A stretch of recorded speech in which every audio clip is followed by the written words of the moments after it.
أهلا بكم مرة أخرى مشاهدينا. نعود لمواصلة هذا الموعد ومواصلة إذن نقاشنا بخصوص إذن مسجد باريس الذي أدان اليوم التحريض الإعلامي الذي تعرض له ويدعو إذن لتعزيز قيم التسامح والتعايش. إذن حملة قناة سي نيوز الفرنسية ادعاءات ومزاعم باطلة ترسخ أفكار اليمين المتطرف. مسجد باريس الكبير إذن استهداف متكرر يعكس تنامي الإسلاموفوبيا في فرنسا. كل هذه نقاط أخرى نسعد بمناقشتها مع ضيفي الكريم السيد عبد الله زكري رئيس مرصد الإسلاموفوبيا في فرنسا. Monsieur Zekri, bonsoir et merci d'être avec nous ce soir. Bonsoir. Alors, Monsieur Zekri, les récentes accusations visant la Grande Mosquée de Paris ont-elles exacerbé la situation de l'islamophobie en France? Comment l'Observatoire évalue-t-il aujourd'hui la campagne médiatique sur l'opinion publique? Vous savez, les campagnes médiatiques actuellement sont impactées par l'augmentation des actes anti-musulmans en France, que ce soit des menaces de mort, que ce soit des insultes, soit des tentatives d'incendie, de lutte culte. Malheureusement, dans les médias français, on ne parle pas beaucoup de ces points-là, on pointe uniquement les atteintes pour les autres religions. Maintenant, ce qui s'est passé actuellement, CNews n'a pas trouvé d'interlocuteur pour essayer de faire le point sur la situation d'une part de l'islamophobie et par rapport à ce qui s'est passé au niveau des lanceurs d'alerte. Naturellement, ils ont trouvé un musulman, si j'ose dire, ou un ressortissant algérien, réfugié politique, un arabe de service, comme on dit, qui a naturellement tapé sur la mosquée de Paris, qui a accusé la mosquée de Paris de tous les maux, et finalement, ce n'est pas productif. Ce qui se passe actuellement, j'ai entendu certaines interventions, il est vrai que la situation actuellement en France, les relations entre l'Algérie et la France sont tendues, mais nous, on ne désespère pas qu'il puisse y avoir un retour à la normale.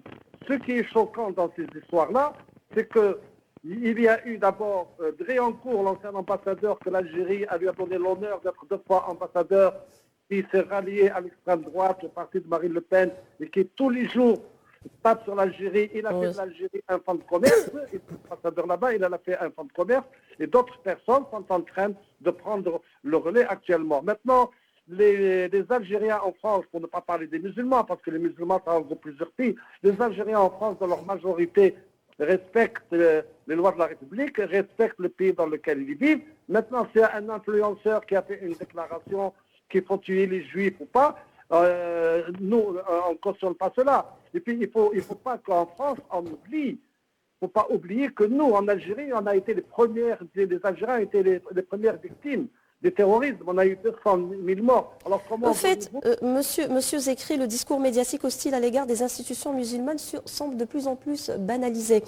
Que proposez-vous pour contrer cette normalisation de la haine dans les médias français? Vous savez, on a écrit, on a saisi le Premier ministre, on a saisi le ministre de l'Intérieur, on a saisi l'ARCOM pour qu'elle réagisse, qu'elle puisse condamner.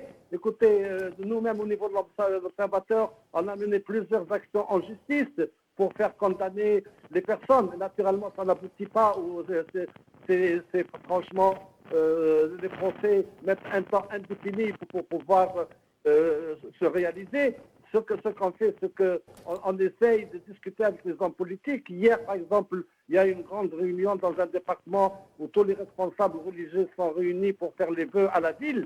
Bon, on a soulevé ces questions-là, mais malheureusement, il y a un racisme tel qu'actuellement, les musulmans continuent à être les victimes de déclarations contre l'islam et contre les musulmans.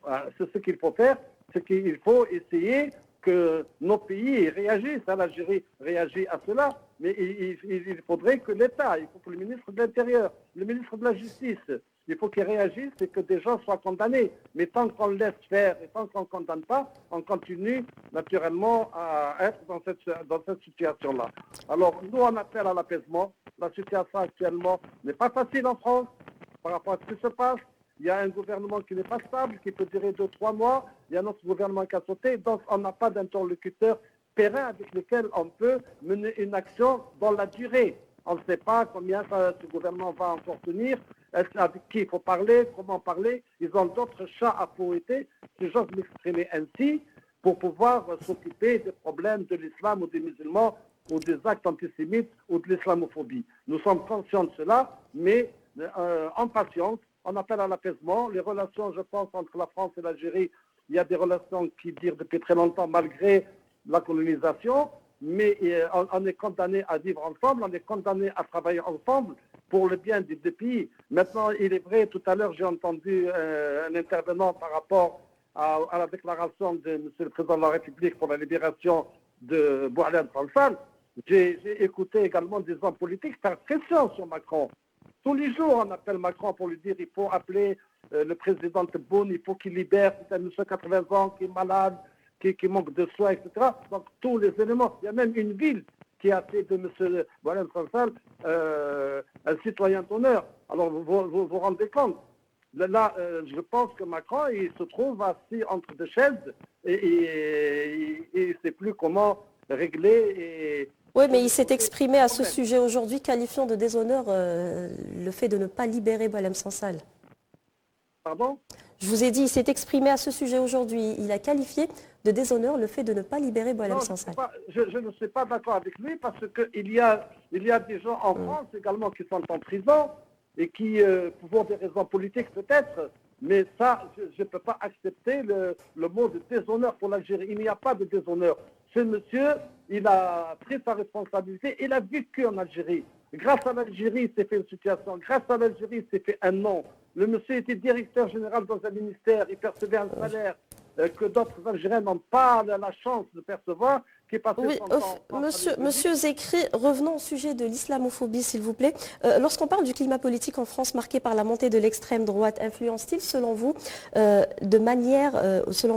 la manière dont l'islam et les musulmans, notamment les musulmans algériens, sont traités en France ? Mais bien sûr, mais il n'y a pas que l'extrême droite, il ne faut pas se tromper. Vous avez dans d'autres parties du centre également qui ont des discours haineux à l'égard de l'islam et des musulmans.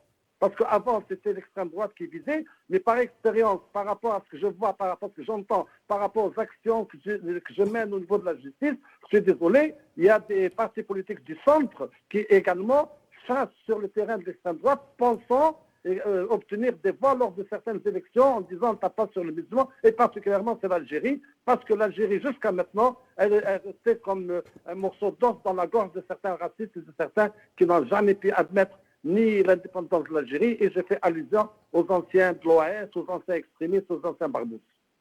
Tout à fait. Pour finir, quelles mesures concrètes recommandez-vous aujourd'hui pour protéger les musulmans en France de la montée de l'islamophobie et des discours de haine dans les médias ?